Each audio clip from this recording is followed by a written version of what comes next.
please subscribe and don't forget to press the bell icon to get notified whenever we upload a new video.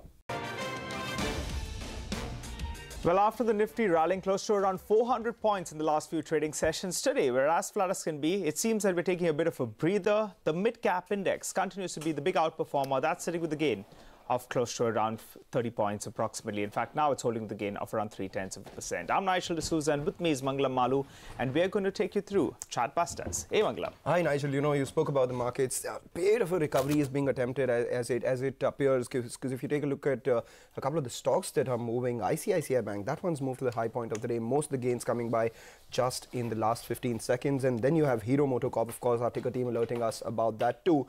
And Tata Motors, that one should come up for you. Has been an underperformer all through this year, down about 10%, yo-yoing between levels, but now that one too has moved to the high point of the day. So we'll keep an eye out on all these stocks as well as the markets. But first up, the headlines. OnGC, among the top Nifty gainers today after Macquarie initiates coverage on the stock. Outperform rating target of 290 rupees per share. They expect the EBITDA to improve to $21 per barrel by FY20. And Coal India as well is trading in the green. Remember, the company will introduce evacuation facility charges at rupees 50 per ton for dispatch of coal. Now, this will result in additional revenue of around 2,500 crores for a full year, while around 800 crores for the rest of this fiscal. Tata Steel announces its biggest expansion plan in 4 years. Brokerages gave a thumbs up to capacity expansion plan in Kalinganagar, but the stock is in the red as an equity dilution of approximately 19%, seen as a negative. And Edelweiss Financial is all set to buy Relige's security business. Rashesh Shah tells CNBC TV18 Edelweiss that they are paying around 100 crore premium to triple their client base with this acquisition. Amara Raja surges after the company unveils a 700 crore investment plan for the new plant. The company is looking to grow revenue tenfold in 10 years from its current 6,000 crore rupees. All right, then few stocks coming off the low point of the day. Tata Motors, I think Mangalam was talking about that one. Just take a look at the intraday chart. That's recovering from the day's low. But what's really fighting for the Nifty bank is ICICI Bank. That was more or less flattish at around 10 a.m. Now that's up close to around 1%. And L&T as well always helps when that big boy moves around. What's not helping really is Dr. Reddy's seems to be ill. That stock, in fact, under some pressure as we speak. So just keep an eye out on that stock as well. But, you know, keep an eye on Archie's actually. Mangalam and me, I remember on this show itself, we had the management joining us. They said that anything that's loss-making, we're going to look to shut down. Right. We're looking to get margins of around 12%. I think, Mangalam, you have been highlighting as well that the promoters... They've been buying from the open market on 8th and 11th December is what they bought, about 0.12% stake itself. Absolutely. And Archie's way to say... You care. You care. I don't think you'll be singing the song now. All right. Just take a look at the stock in this month itself. Suddenly, it's moved up very, very, dramatically. So you just pull up a wider time horizon. You'll see that, in fact, in this month. How many of you bought ahead of Christmas? No, I'm Magla Babla. I'm not into that. I'm not that old-fashioned. Come on. All right. Any which ways, the management sounded confident earlier this month when they joined us here on Chartbusters, and the stock has moved up 70%. In the last 1 month. But we need to focus back on the Nifty because that's what everyone is looking at. Will we hit all-time highs by the time we go to the New Year's party? Prakash is with us. Prakash, what's your take? Is this dip a buying opportunity or is this breather a buying opportunity? And New Year's party is going to be good. The bulls are going to say cheers. Can I say thank you to you for the lovely cookies that you got the other day? Amazing. Believe me, I wanted to take one more. Oh, but anyway, they were little. Most welcome. But I think basically the trend is still intact up, Nigel, has not been compromised. I would say that 10,400, that's a very, very strong support zone to hold with. As long as that hold, upside is on. Where does it go from here? The first technical target is 10,514. I think it's going there. Thereafter is 10,555 and maybe 10,600. May take its own sweet time for that. May happen today, tomorrow, or day after. But looks like the party will happen before 31st December. So far, I think it should hold on. I like two stocks. I'll start with Cummins. That certainly is looking good. What a way it's trading. Looks like it's bottomed out here. Maybe it's climbing to levels closer to 885 zones. Stop below 857. And I also like Lupin. Lupin again, seen that it is sold off completely. So looks like it's going up from here. Last 7 or 8 trading sessions, we've seen a good up move, and Lupin can climb to levels close to 900. Again, may take a 2 or 3 days for that. Stop below 860. All right, Prakash, thanks a lot for that. We'll come to you for another stock in just a minute, but just take a look at Tata Motors DVR2. Wherever Tata Motors goes, DVR follows has been the norm. That stock has moved to the high point of the day. Amara Raja, we've been talking about that stock about 4.5%. Remember, they had unveiled some plans of electric vehicle batteries. And talking about electric vehicle, JSW Energy, they had announced those plans as well. So that stock too has moved into the high point of today's trading session. Most of the gains coming by in the last few minutes. You know, Mangalam, I think Salman Khan has got a film that's going to be releasing as well, right? Prakash, which one is that? I think Tiger Zinda. Tiger Zinda. And I'm going tomorrow. I think, and you know, Mandana Retail, that's the one that, normally you see any kind of news about Salman Khan, and in fact, you have Mandana Retail that moves up. Currently as well, volumes only around 1 lakh. But keep an eye out on that stock. We have seen this periodically. I think he has his birthday as well later in December. Big fans will tell you 27th December. 27th. Prakash has got all the details. He's going to watch Tiger Zinda here in the next couple of days. Tomorrow he's going to watch that one. And there's a birthday as well at the end of this month. Though the stock has been a big underperformer. Just keep that in mind. But it seems there is some volumes taking place on that stock. Mangalam. Yes, Prakash, PVR, what do you make of that? That one's moved to the high point of the day as well. PVR, actually, I like the stock. We've seen a correction that we saw got over, then we got some consolidation, and what a breakout we saw yesterday, day after, and today. I think it's heading to 1440 zones, 1460 zones. Matter of time, just have a stop below 1340, trade long, and hold it for a couple of days. All right, there's another stock that I want to ask you about, Prakash, is Camlin Fine. You know, that stock has moved quite well in the last, I think in the last 1 month. If I'm not mistaken, we were trying to find out what's going on at around 95 rupees. Today it's up 4.5%. Volumes are very high as well. In the last 1 month, it's up close to around 30%. It's been a rank underperformer if you take a look at it in comparison to other stocks in the same sector. Your take on this one?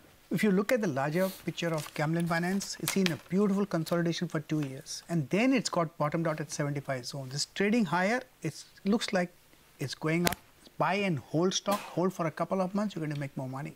But in the short term, maybe 130, 35 is possible. Have a stop below 110. Trade long. All right, Prakash, thanks a lot for that. In fact, I was just looking at some analysis, nothing to do with the markets, but we discussed 5 C's with Prakash. Chart checks on the market, we discussed Camlin Fine, cookies, Christmas, and cinema. So on that, we'll just take a short break on this C, which is Chartbusters.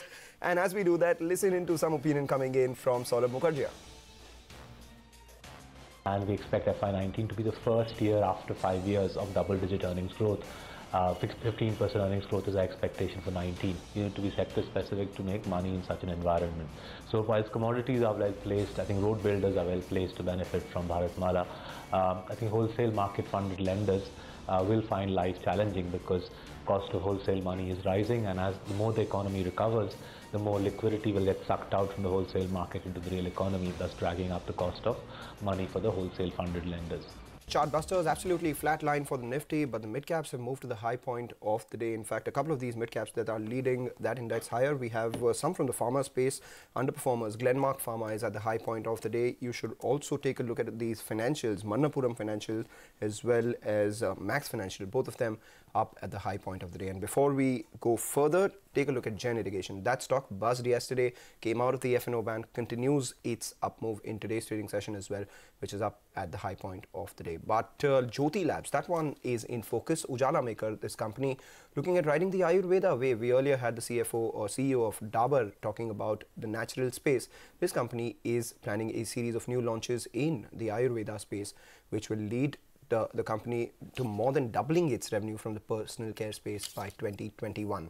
Priya Sheth has this exclusive. Priya, the Ujala Maker now following Baba Ramdev's footsteps?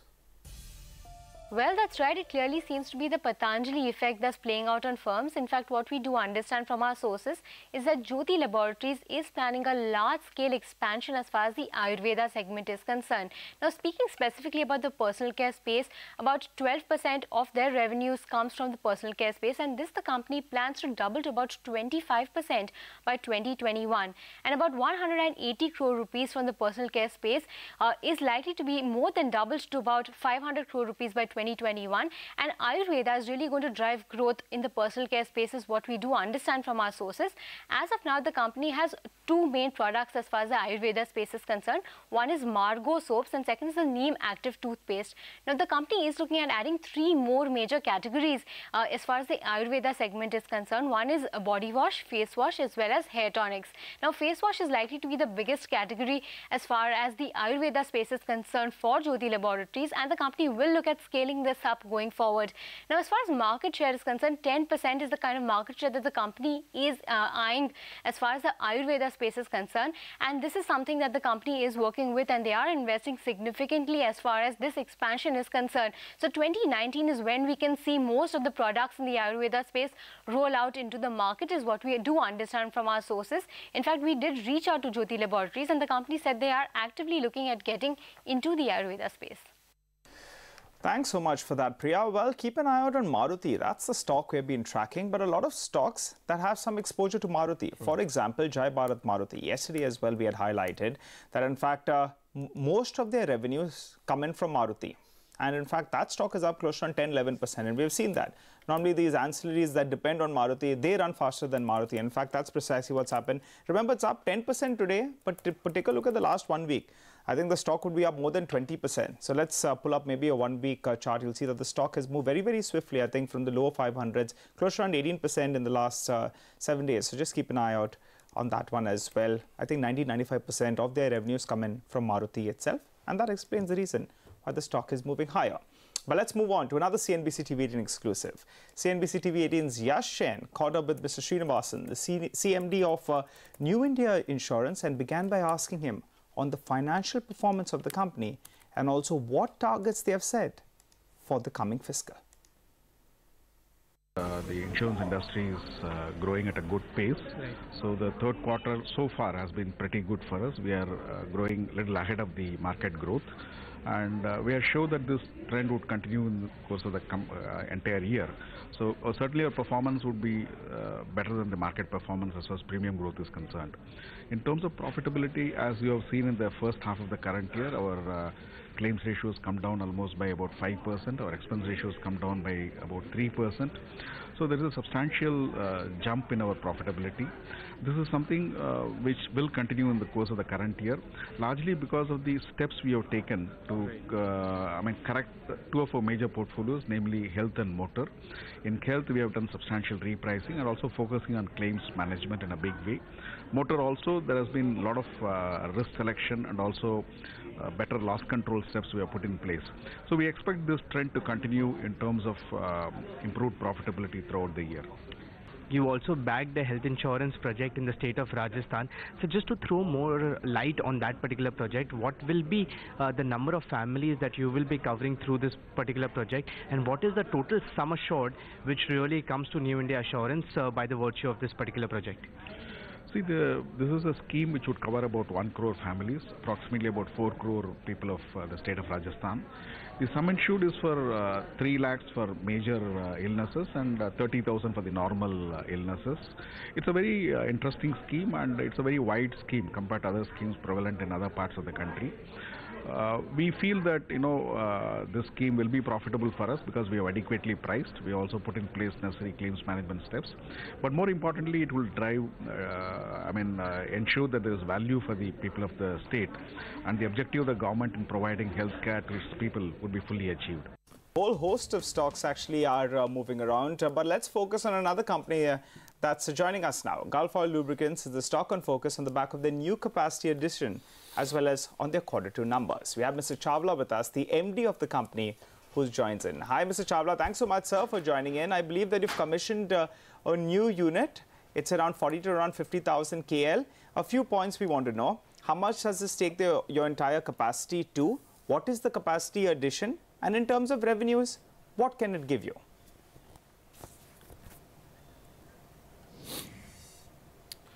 Well, the current Silvassa plant had been increased to 90,000 KL the last few years.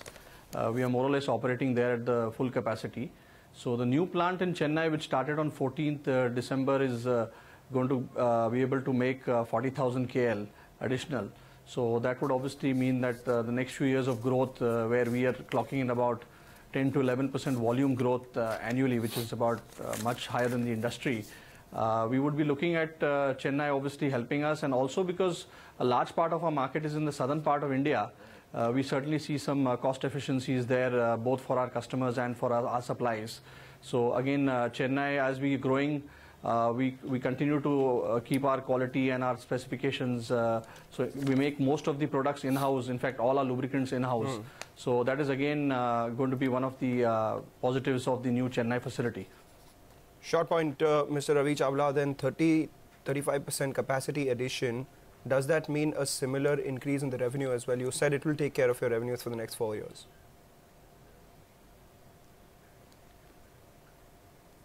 Well, yes, we are growing, as I mentioned to you, 10 to 11% in volume. So with the Chennai facility coming up, we would be looking out for some more additional businesses with OEMs, with obviously other segments which we are in. So having the capacity available also puts us in a good position where we could look at larger businesses from larger clients, and at the same time improve our efficiencies in terms of our distributor base, supplies, and definitely in terms of our products and other things that we do around the product. Mr. Chawla, what your investors would like to know is currently you're doing around 1,200, 1,300 crores approximately, 30% addition in capacity.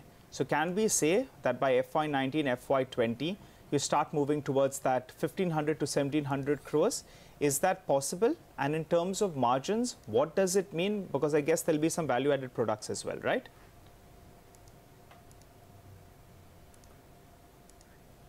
Well, we have certainly, we look at growing 10 to 11% in volume, as we mentioned, 2 to 3 times the industry. And that means you're right, the kind of capacity utilization would happen over the next few years. And in terms of our product range, we have segments identified. So when we say value-added products, certainly in terms of larger customers, we would be able to offer a better value in terms of the effective cost to them. So these are things which will help us. Being in Chennai, of course, will also give us access to good manpower, which will help us in terms of product development and other things. So that is again going to be a few of the positives with the new facility. Right, Mr. Chawla, a lot of the analysts, they are bullish on the company's prospects with regards to market share. And how does it stand in comparison with something like a Castrol? So if you could tell us, how much is your market share currently? What do you aspire to take it to going forward? We understand that you've been very aggressive on the ground as well.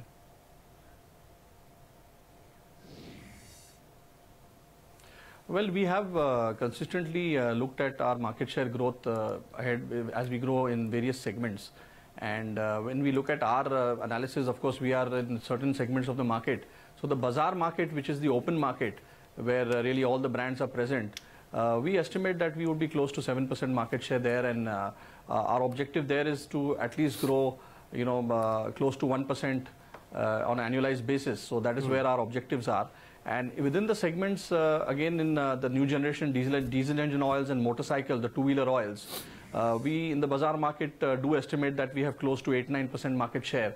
And these are the two segments which are in the bazaar. And then we are trying to get our share increase in the passenger car, where we are not very high, less than 5% in the bazaar. Besides that, we have a B2B business, which is about 35% of our portfolio, 30 to 35. Again, our growth rates are much higher there because our base, our market shares there, we estimate will be less than 5% in the B2B side. And certain OEMs, of course, we have got. And as we look at our business segments, it's a question of trying to do better in the segments and continue with our consistent strategies. Obviously, recalibrate as we see competition and the market evolve. Okay, sir. Before we let you go, you're talking about increasing your market share. So you're going for volumes. Any possibility of you taking a price increase, or do you expect price increases not to come about? And also crude prices, how does it affect your business? What impact can it have on your margins, sir? Very quickly.